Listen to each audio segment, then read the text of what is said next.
Hare Krishna, Krishna Krishna, Hare Hare, Hare Ram, Ram, Hare Hare. Real quick,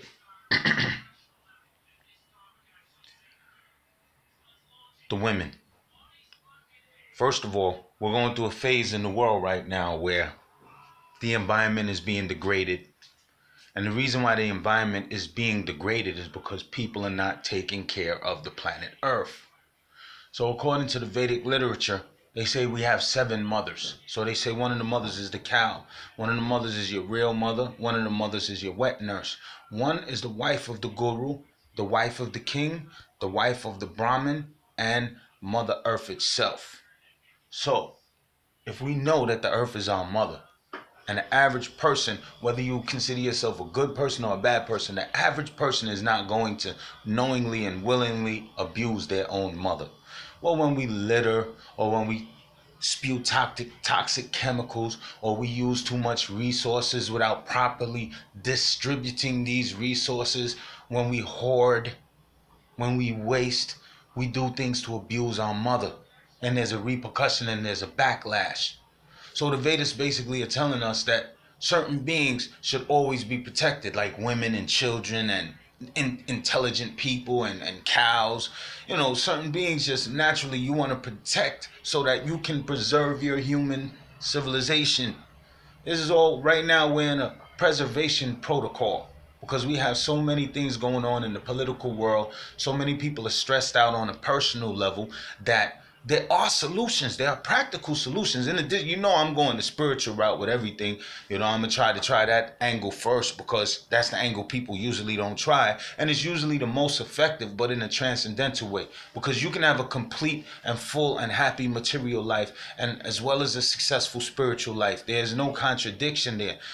People who want to see a contradiction in that are people who want to limit the possibilities of how far you can go. There is no contradiction in being materially successful because material energy also comes from Krishna.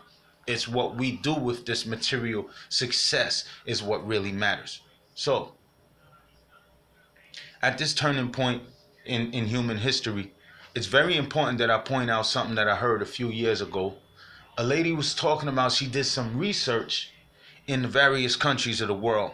And countries that are more successful are countries that protect their women. And when I say female protection, I mean things like proper education and proper health care, as well as a nourishing and stable family structure and family environment, support from both sides of the field.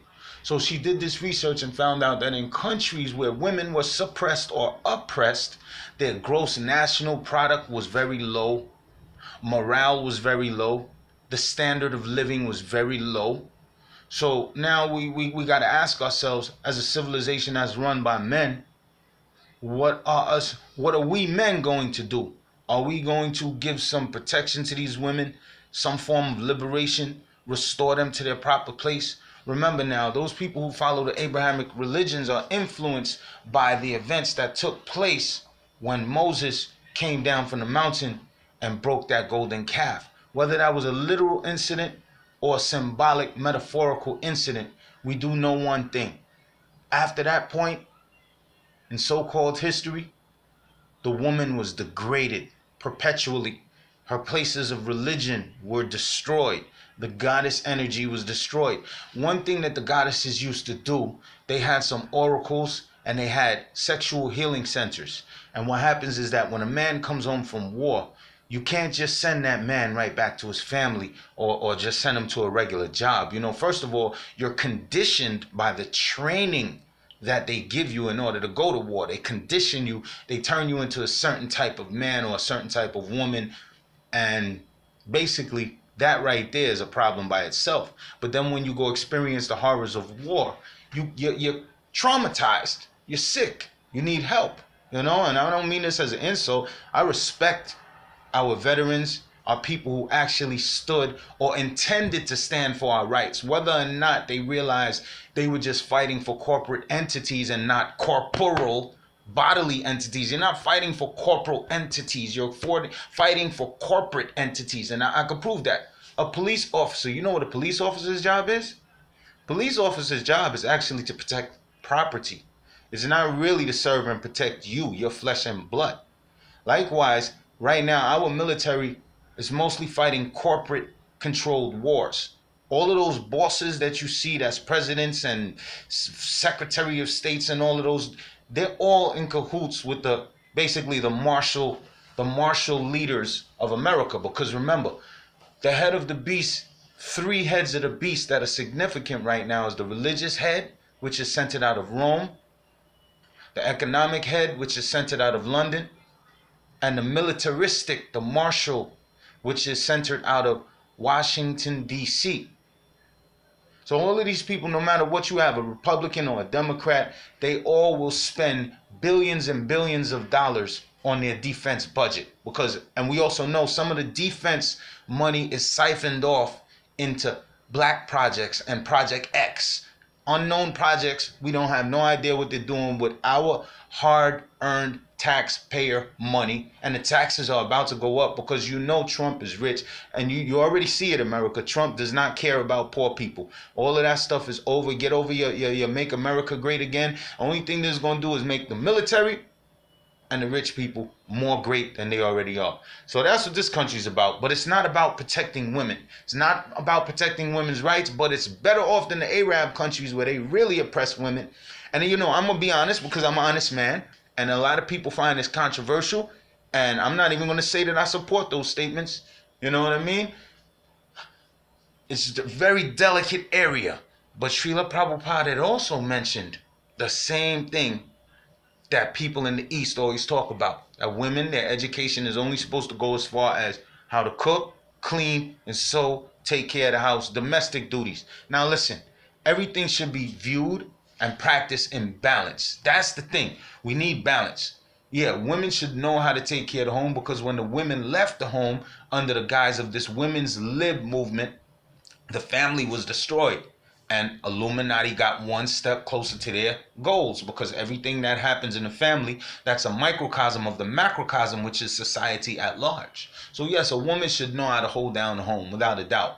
But me personally, I'm not going to limit a woman's activities to the sphere of the home, even though it is safer. And if we can find a way to make that harmonize, if the man can support his family fully, then yeah, there's no reason the average woman doesn't want to work. She wants to be taken care of. And when I say that, I don't mean that as an insult. I mean, a woman's nature is just to nurture and to take care of those things that matter so that society can continue. So please don't take it personal when I said, all right, please, because I know I could get a lot of backlash for that. But listen, we got to protect these women, man. We got to do something. We got to buy land. We have to make sure that these women are fed. We have to make sure that they receive proper spiritual nourishment. Because if you go and read the Mahabharata, it'll tell you. It says that more important than one instructor more important than 10 instructors is one teacher of truth. More important than 10 instructors is one teacher of truth. More important than 10 such teachers of truth is one father. And more important than one father, or 10 fathers rather, is the mother. It specifically says there is no guru that's more important than mother. And mother is the first guru. And you'll find many instances in the Vedic history, as well as the African history, as well as, matter of fact, the history of all continents. There have been female dynasties and women of great significance and power and importance, whether it was spiritually or materially. So in countries, if we want America to prosper again, we got to do something for these women. That's the real truth. Because they have the nurturing energy that's going to pull us through this tamasic phase that we're going through. Why? Because when you realize tamas is the mode of ignorance, and when you see Shiva laid out on his back, knocked out, pretty much unconscious, and the goddess Kali is there, it's a symbolic, it's sexually symbolic symbolism. There's a little sexual symbolism going there because she's naked and she's mounting Lord Shiva. And of course, in some traditions, you might see an erect situation going on. And she's apparently mounting him. But what's that doing is it's bringing the man out of his subconscious caveman mentality and recognizing the goddess. And if you don't recognize the goddess, then she turns to a wrathful being who can be very destructive.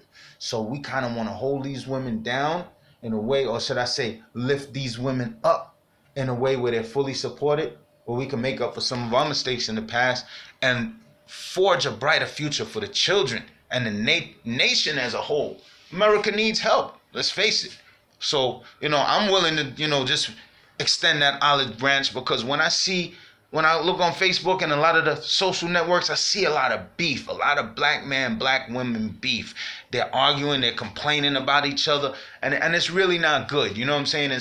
There's so many other problems that we got to deal with in society. We shouldn't be having a war between the sexes. We got to learn how to get along. We got to learn how to protect these women somehow or another financially. We got to protect them from ourselves, from our own lower desires, and how we can be with women.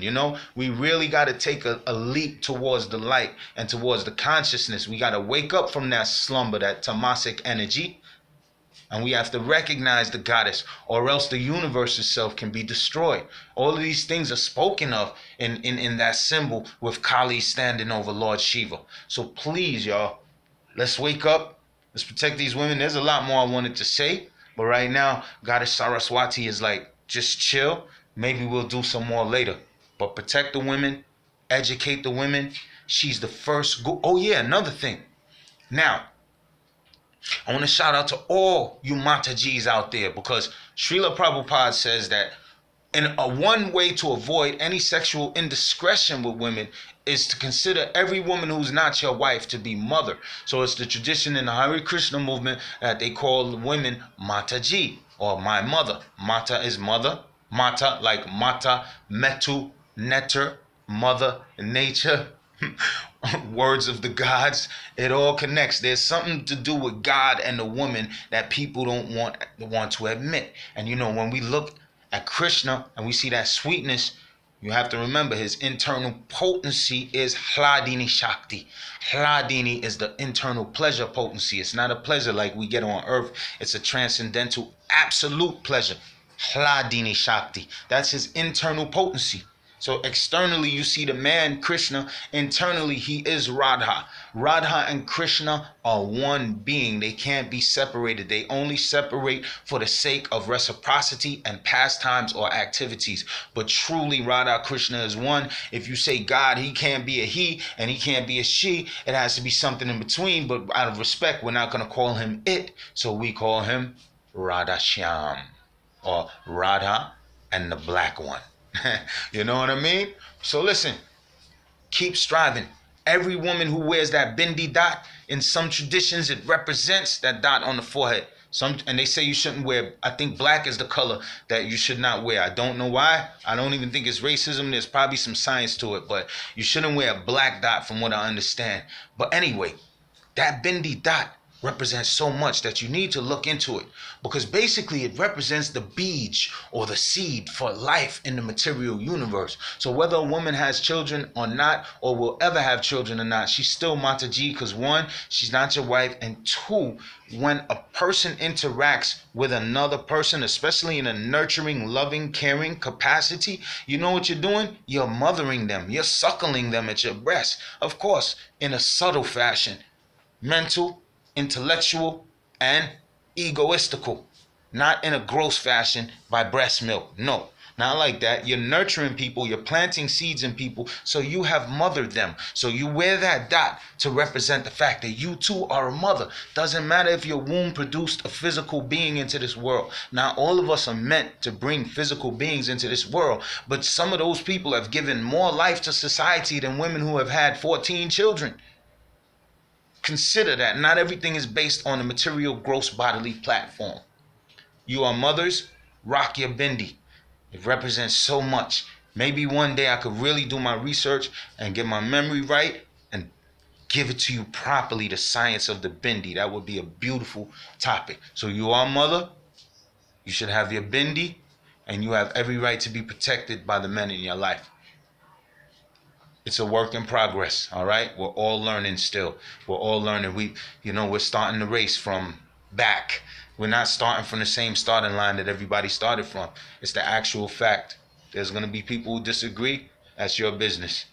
Hare Krishna, Krishna Krishna, Hare Hare, Hare Rama, Rama Rama, Hare Hare.